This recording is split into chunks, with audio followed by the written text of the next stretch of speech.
Tara, luto tayo ng ginataang tulingan. I-arrange lang natin ang pechay.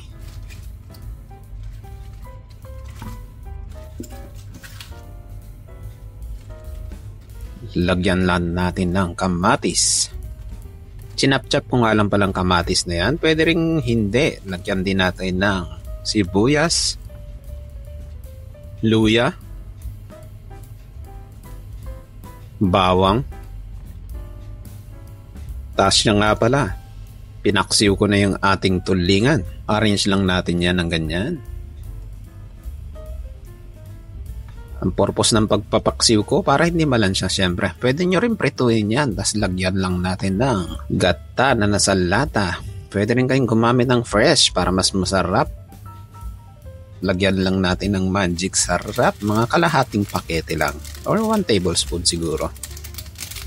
Ayan. Tas lagay rin natin ang ating siling haba or siling panigang. Tas ang ating siling manghang. Yan magpapasarap dyan mamaya.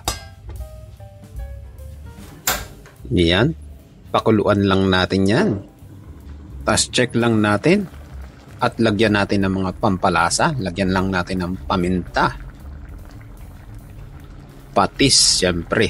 Pwede rin kayong gumamit ng bagoong dito or asin. At lagyan natin ng sukang maanghang. Ikaw, naglalagay ka din ba ng suka sa ginataan? Ayan, mga 3 tablespoon lang.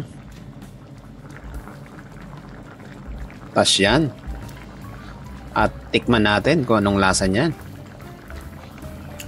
Adjust nyo na lang kung okay ng lasa sa inyo or magdadagdag pa kayo ng asin. Patuyuan lang natin ng sabaw na kagaya niyan. Depende sa inyo kung gusto niya ng medyo masabaw or kagaya nito. Ayan. Ayun oh. Kita nyo naman, napakasarap na ito sa bahaw. May kanin nga pala ako dito. Tiki man time, syempre. Ayan, kita niyo naman, umuusok-usok pa. As ang sabaw, sarap. Huwag mo sanang mapapanood ng hating gabi to, sigurado maglalaway ka. Tas may siling, napakanghang yan. Tara, tikman na natin. First bite.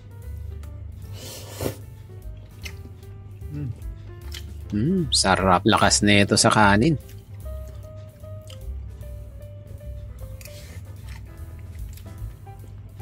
Napakadali lang ng recipe na to. Basta paksiw mo lang syempre yung tulingan natin. Yan.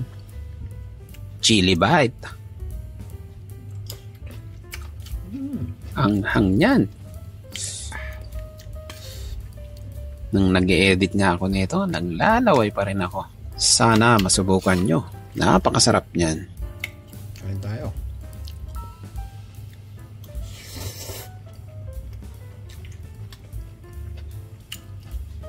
At kung nagustuhan mo ang videos na to, pa-like and share. At kung umabot ka na rin sa dulo na to, maraming salamat at pa-follow naman sa aking YouTube, TikTok, Instagram para syempre updated ka sa mga videos na darating. At yun lang, maraming salamat.